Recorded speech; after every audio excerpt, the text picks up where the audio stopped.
Gerard and I met here, actually, at the Gas Gallery and Studio, thanks to Rick and Mika. And at the time, Gerard was actually a partner with Rick and Mika.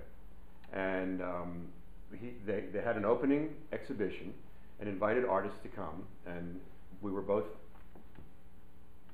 part of the show, right, Rick? Oh, Rick's here, by the way. Thank you very much. Hi, Rick. And so we came in here, we met. My father had just died. I started talking to him about death. He started to talk to me about his brother, who had passed a few years earlier.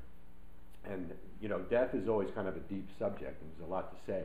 And so that immediately sort of bonded us to each other in a way that doesn't happen very often. So then we got to be friends, and he told me he liked my work. I told him I liked his work, and he said, would you like to collaborate with me and try to paint together? I said, yeah, you know, sure. I'm a person who loves collaboration, loves to work with other people. And so we tried it. And we started. And we actually did the first painting. Yes, we started with a very little format. It was a little format. And we started to go very slowly through the process, one thing at a time. It took us another couple of weeks, and we tried to work slowly. It was a slow process, not so slow, but I would say a few months. Yeah, yeah. And one day, we took baby steps. Yeah, and one day I said to Michael, we gotta go big. Right. He said, what do you mean? I said, I want to make a big one. And we decided to go here and paint the passing, you know. Well, it was fortuitous, and Rick had a big part in this because he said to us, I have a week, I have a spot for you guys, you know, where we could do something. And we weren't thinking that we were ready yet, but we said, you know, what the heck, let's go for it. Try. So Rick helped us build these huge stretchers. We had 3 panels that were about 5 by 7.5. Turned out the painting was 15 feet wide. On that wall, we put them on, you know, buckets, and we brought in some paint, and we mixed it up, and we invited people to come in and watch us. It was a live painting, so a live painting for the first time in front of a lot of people. But I think the energy was there, you know, it was a time to do it. And it was an extraordinary experience because it was the first time to paint with somebody alive with a big format, and everybody around was really very fascinated by this. And it was really the beginning of really the real painting started there, because after the passing we didn't stop working. We had a visual passion in 1978 this summer, and our collaboration with all different ideas was not just painting, was, you know, environment, was performance, with all kind of things. And we feed each other. That's what I found great with Michael. It's like we feed each other into new ideas, and we all the time like progressing into a different level. So a lot of production. These past 2 years have been extraordinary. Yeah. A lot of production of very good painting, and we're very proud of this too. It is very difficult when you work with somebody to say, okay, this is my work with somebody. In general, an artist will say, this is my work. I don't want anybody to touch it. It's mine. And it's very unusual to work toward an end, you know, to work toward a finish, because you have to agree when the thing is finished. Right. And even for individual artists, that's one of the hardest things to do. And so we, as visual artists, sort of speak the same language. We kind of have a similar sensibility in our working style and our process. And we talk during the process, and we say, well, maybe we should add a little paper, maybe some collage would help, maybe this would be interesting, maybe we should go this direction. And that's not working, and this is okay, and this part I like, and we have to change that. And so it's a real, you know, symbiotic, it's a symbiotic and it's really non-stop. We're exchanging, we're going back and forth. Sometimes we not agree on where we are, we just go back and forth.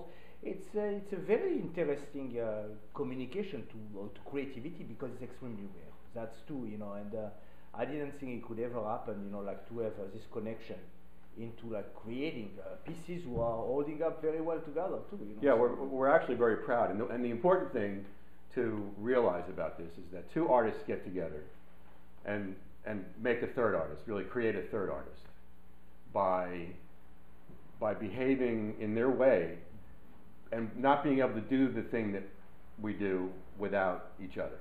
It really is creating a different level. You know, we have our work, individual work, who are very different, and when we put all this together, it becomes a third artist. So really, our collaboration is a very different kind of work that we do together. You know, so we bringing all the energy, different creativity, creating a different world. You know, and this. Right. Well, we want to invite people into the experience, because we feel that it's it's such a unique experience for visual artists to work together, and we want people to witness that and be part of it. We haven't gotten to the point yet where we invite people to make marks on the surface of the piece. But visual passion was a lot of, you know, when we use visual passion and we make this environment where people used to came and were able to, you know, to paint small canvas, we put it on the wall. They were a part of the work of the show. So really, on the long run, if we have to see our collaboration, is to create an environment, a creating environment where people can be absorbed into the creative process. And because it's, I think it's, you know, in one way it's done, the idea of having just a painting. We need to go to the next level. And getting back to the bigness that Gerard likes to do, the passing was the piece that we did in here that we did together, the first big piece. And then he said, well, I want to do something bigger. You know, I want to do something that's really big and really involves, you know, a lot of different things. I want poetry, I want film, I want everything in there. You know, every aspect of creativity. And so we did this visual passion on love at 1978 and really transformed the room. I don't know if you were there, but if you saw it, but it really did have the sense of, you know, the 60s kind of happening thing, where we just kind of brought things in. We made environments, we had performance pieces, we had music, and we invited the community to come in and paint on these 12 by 12 inch canvases. And we had how many, 70 of them or something? Yeah, 70 canvas, and we had poetry reading, we had a film night, we had music.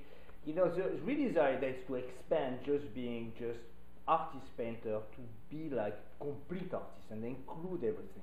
And this is not very easy because it was like a lot of work and a lot of you know, challenges to come to this level.